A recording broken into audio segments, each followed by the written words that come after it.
Boeing CEO David Calhoun appeared before the Senate Permanent Subcommittee on Investigations Tuesday to face questioning about how the aerospace giant's responding to safety concerns amidst ongoing investigations by authorities. Just hours before Calhoun's testimony, the Senate subcommittee released a damning report on Boeing based on a number of whistleblower complaints and previously undisclosed government findings, which found Boeing lost track of hundreds of substandard aircraft parts, eliminated quality inspectors, and put manufacturing workers in charge of signing off on their own work. Boeing's been under scrutiny for years amidst a series of high-profile incidents, beginning with the crashes of 737 MAX jets in Indonesia in 2018 and Ethiopia in 2019 that left all 346 people on board dead.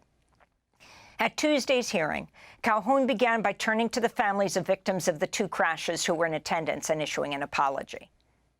Before I begin my opening remarks, I would like to speak directly to those who lost loved ones on Lion Air Flight 610 and the Ethiopian Airlines Flight 302.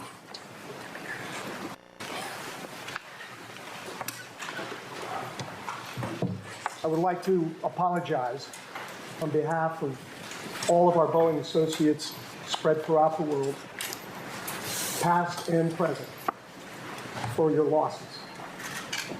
They're gut-wrenching. And I apologize for the grief that we have caused. And I want you to know we are totally committed in their memory to work and focus on safety for as long as we're employed by Boeing.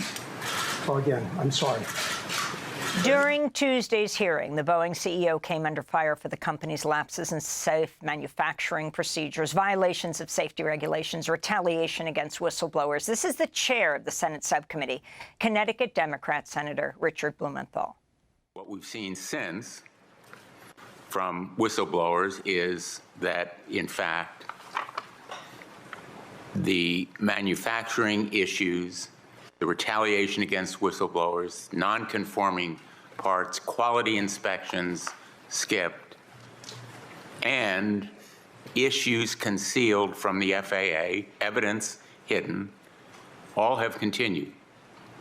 And there is mounting evidence that the deferred prosecution agreement concluded in 2021 with the United States Department of Justice has been violated. In fact, there is near overwhelming evidence, in my view as a former prosecutor, that prosecution should be pursued. When you were named as Boeing's chief executive, Mr. Calhoun, we were told that you were the right person to correct course, and you committed to, quote, strengthen Boeing's safety culture and rebuild trust with our customers, regulators, suppliers, and the flying public. Tuesday's hearing marked the Boeing CEO's first appearance before Congress since an in-flight door panel blowout aboard a 737 MAX jet in January, which did not substantially injure anyone, but brought new legal and political scrutiny. Meanwhile, the families of victims of the two 737 MAX crashes sent a letter to the Justice Department Wednesday seeking aggressive prosecution of Boeing and criminal prosecution of its then corporate leadership, as well as the imposition of a $24 billion fine. We're joined right now by Nadia Milleron, aviation safety advocate whose daughter Samya Stumo was killed along with 156 others when Ethiopian Airlines Flight 302, a Boeing 737 MAX, crashed in 2019. Nadia Milleron attended the hearing on Tuesday. She's one of the signatories of the letter to the Justice Department, and she's now running for Congress in the 1st District of Massachusetts as an independent. Nadia Milleron joins us from Sheffield, from her home. Welcome to Democracy Now!, Nadia. You were there holding up together with your husband the picture of Samya, your daughter, who died in that Ethiopian Boeing flight. Can you respond to first the CEO turning around to all of you and apologizing? Yes, he actually walked down the line of us and apologized to each person. He looked at me in the eye, and so I looked at him back and I said, how can you apologize? Are you also sorry for the deaths of innocent people that your bombs are causing in Rafah. And at that point, he just turned away from me.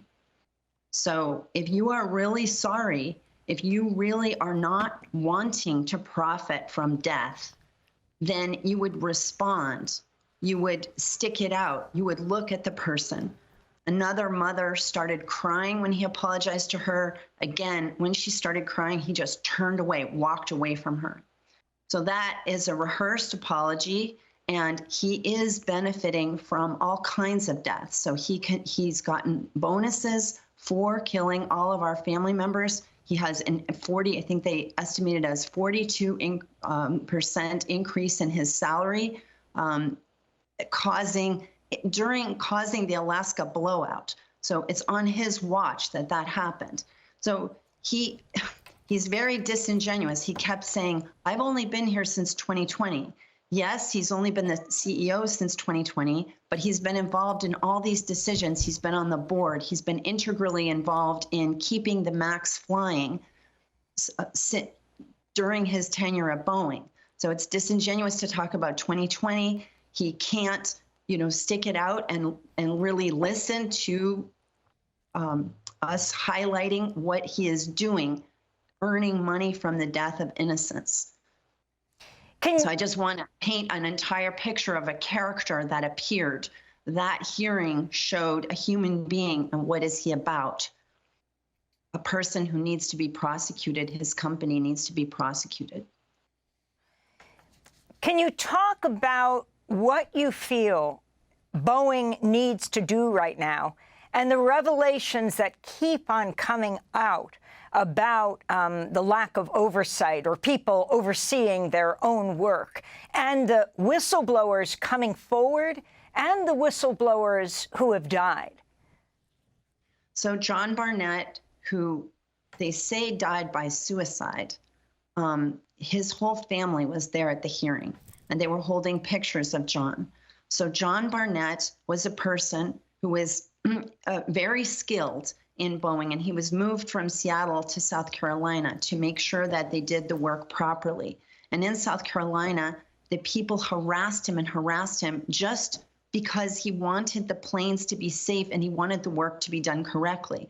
They harassed him for 7 years.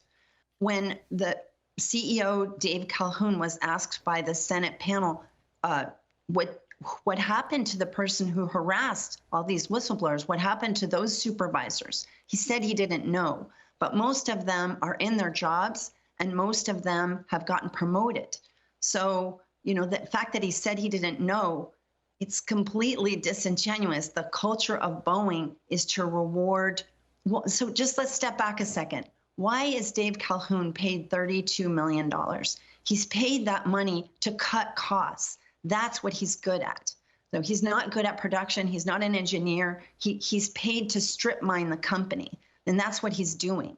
So he promotes people. The company promotes people. The culture of the company is to short their product, which is opposite to success of the company. What we would like them to do is make good products. And I think this letter that we just sent the Justice Department is absolutely a brilliant solution, because Boeing is motivated by money. And so if they have a fine hanging over their head and an outside monitor, we believe that this is a way that they would actually change their behavior. So Boeing has metrics. They had metrics in 2015. And Richard Blumenthal, the senator, he pointed this out during the hearing, and he showed a chart. So in 2015, when they were fined, and they were fined many times, and for Boeing, fines are just the cost of doing business. And also they use insurance to cover deaths. So that's also a cost of doing business. So they don't feel any pain from deaths or these problems that are coming up. So what we're proposing to the Justice Department is that there's an outside monitor, and that this huge fine be over Boeing's head, and that the outside monitor makes sure there's compliance. And then, because the fine is going to the government, so it doesn't actually benefit anybody.